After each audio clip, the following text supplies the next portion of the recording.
Home समय तनु धरि अनुल अति सुख आहो तिले।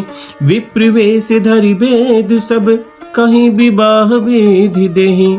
हवन के समय अग्निदेव शरीर धारण करके बड़े ही सुख से आहुति ग्रहण करते हैं और सारे वेद ब्राह्मण का वेश धरकर विवाह की विधियां भी बता देते हैं।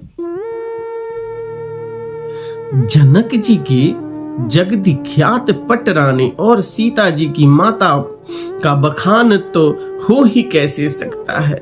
सुयश सुकृति पुण्य सुख और सुंदरता सबको बटोर कर विधाता ने उन्हें संवार कर तैयार किया है।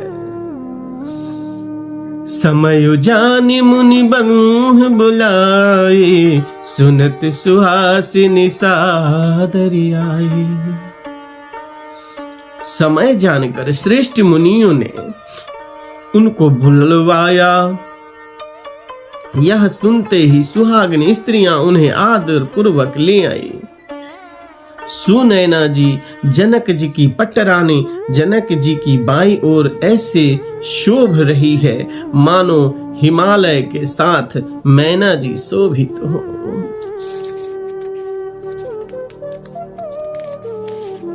जय हो गणपति लाला जय हो गजानन लाला। पवित्र सुगंधित और मंगल जल से भरे सोने के कलश और मणियों की सुंदर पराते राजा और रानी ने आनंदित होकर अपने हाथ से लाकर श्री रामचंद्र जी के आगे रखी। मुनि मंगलवाणी से वेद पढ़ रहे हैं। सुअवसर जानकर आकाश से फूलों की झड़ी लग गई। फूल की बारिश हो रही। दुल्हे को देखकर राजा रानी प्रेम मग्न हो गए और उनके पवित्र चरणों को पखारने लगे। वे श्री राम जी के चरण कमलों को पखारने लगे। प्रेम से उनके शरीर में पुलकावली छा रही है। आकाश और नगर में होने वाली गान नगाड़े और जय जयकार की ध्वनि मानो चारों दिशाओं में उमड़ चली। जो चरण कमल कामदेव के शत्रु श्री शिव जी के हृदय रूपी सरोवर में सदा ही विराजते हैं, जिनका एक बार भी स्मरण करने से मन में निर्मलता आ जाती है और कलयुग के सारे पाप भाग जाते हैं। जिनका स्पर्श पा कर गौतम मुनि स्त्री अहल्या जो पापमयी थी परम गति पाई। जिन चरण कमलों का मकरंद रस गंगा जी शिव जी के मस्तक पर विराजमान है, जिसको देवता पवित्रता की सीमा बताते हैं। मुनि और योगी जन अपने मन को भरा बनाकर जिस चरण कमलों का सेवन करते हैं मनोवांछित गति प्राप्त करते हैं। उन्हीं चरणों को भाग्य के पात्र बड़भागी जनक जी धो रहे हैं। यह देखकर सब जय जयकार कर रहे हैं। दोनों कुलों के गुरु वर और कन्या की हथेलियों को मिलाकर शाखोच्चार करने लगे। पणिग्रहण हुआ देखकर ब्रह्मादि देवता मनुष्य और मुनि आनंद में भर गए। सुख के मोल दुल्ह को देखकर राजा रानी का शरीर पुलकित हो गया और हृदय आनंद से उमंग उड़ा। राजाओं के अलंकार स्वरूप महाराज जनक जी ने लोक और वेद की रीति को करके कन्यादान किया। जैसे हिमवान ने शिव जी को पार्वती और सगर ने भगवान विष्णु को लक्ष्मी दी थी, वैसे ही जनक जी ने श्री रामचंद्र जी को सीता जी समर्पित की, जिससे विश्व में सुंदर नवीन कृति छा गई। विदेह जनक जी कैसे विनती करें। उस सांवली मूर्ति ने तो उन्हें सचमुच विदेह देह की शुद्ध बुद्ध से रहित ही कर दिया। विधि पूर्वक हवन करके गठजोड़ी की गई और भावरे होने लगी।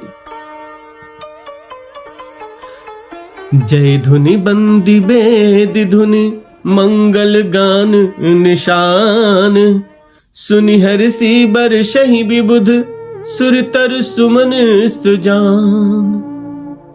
जय ध्वनि, बंदी ध्वनि, वेद ध्वनि, मंगल गान और नगारों की ध्वनि सुनकर चतुर देवगण हर्षित हो रहे हैं और कल्प वृक्ष के फूलों को बरसा रहे हैं। कुंवरी कुंवरी कल बाबर देहि, नयन लाभ सब सादर लेहि। जाई न बरनी मनोहर जोड़ी, जो उपमा कछु कहो सो थोरी। वर और कन्या सुंदर भावरे दे रहे हैं। सब लोग आनंद पूर्वक उन्हें देखकर नेत्रों का परम लाभ ले रहे हैं। मनोहर जोड़ी का वर्णन नहीं हो सकता। जो कुछ उपमा कहूँ वह थोड़ी ही है। श्री रामचंद्र जी और श्री सीता जी की सुंदर परछाई मणियों के खंभों से जगमगा रही हैं। मानो कामदेव और रति बहुत से रूप धारण करके श्री रामचंद्र जी के अनुपम विवाह को देख रहे हैं।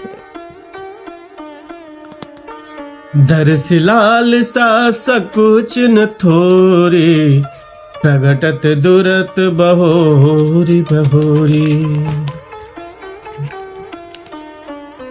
उन्हें कामदेव और रति को दर्शन की लालसा और संकोच दोनों ही कम है, अर्थात बहुत है। इसलिए वे मानो बार बार प्रकट होते हैं और छिपते हैं। सब देखने वाले आनंद मग्न हो जाते हैं और जनक जी की भांति सभी अपनी सुध भूल जाते हैं। मुनियों ने आदर पूर्वक भावरे फिराई और नेग सहित सब रीतियों को पूरा किया। श्री रामचंद्र जी की सीता जी के सिर में सिंदूर दे रहे हैं। यह शोभा किसी प्रकार भी कहीं नहीं जाती। अरुण पराग जलजु भरिनी के, सिसिह भूष अहिलोभ अमी के। बहुरी वशिष्ठ दिन अनुशासन, बर दुल्हिन बैठे आसन। मानो कमल को लाल पराग से अच्छी तरह भरकर अमृत के लोभ से सांप चंद्रमा को भूषित कर रहा है। यहाँ श्री रामचंद्र जी के हाथों को कमल की, सिंदूर को पराग की, श्री राम की श्याम भुजा को सांप की और सीता जी के मुख को चंद्रमा की उपमा दी गई है। फिर वशिष्ठ जी ने आज्ञा दी। तब दुल्ह और दुल्हिन एक आसन पर बैठे। श्री राम जी और जनक जी की श्रेष्ठ आसन पर बैठे।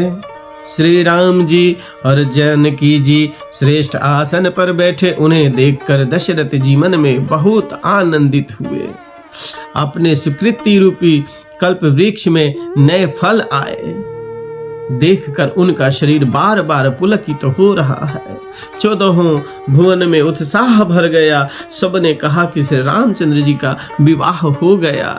जीभ एक है और यह मंगल महान है, फिर भला वह वर्णन करके किस प्रकार समाप्त किया जा सकता है। तब वशिष्ठ जी की आज्ञा पाकर जनक जी ने विवाह का सामान सजाकर मांडवी जी, सुकृति जी और उर्मिला जी इन तीनों राजकुमारी को बुला लिया। कुशध्वज की बड़ी कन्या मांडवी को जो गुणशील, सुख और शोभा के रूप ही था, राजा जनक के प्रेम पूर्वक सब रीतियां करके भतीजियों का ब्याह भी कर दिया गया। बैठे बरासन राम जानकी, मुदित मन दशरथ भये। तनु पुलक पुनि मुनि देखी, अपने सुकृत सुर तल फय।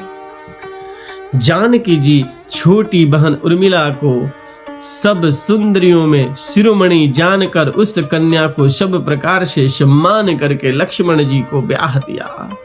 और जिनका नाम स्वीकृति है और जो सुंदर नेत्र वाली, सुंदर मुख वाली, सब गुणों की खान और रूप तथा शील में उजागर है, उनको राजा ने शत्रुघ्न को ब्याह दिया। दुल्हे और दुल्हन परस्पर अपने अपने अनुपम जोड़ी को देखकर सकुचते हुए हृदय में हर्षित हो रहे हैं। सब लोग प्रसन्न होकर उनकी सुंदरता की सराहना करते हैं और देवगण फूल बरसा रहे हैं। सब सुंदरी दुल्हनी सुंदर दूल्हे के साथ एक ही मंडप में ऐसी शोभा पा रही है मानो जीवन के हृदय में चारों अवस्थाएं जागृत स्वप्न सुपुषी और तुरिया अपने चारों स्वामियों विश्व तेजस प्राज्ञ और ब्रह्मा सहित विराजमान हो गए हों। दोहा मुदित अवधपति सकल सत बंधु समेत निहारी जानु पाए महिपाल मणि कृणय सहित फल चारी। सियावर रामचंद्र की जय।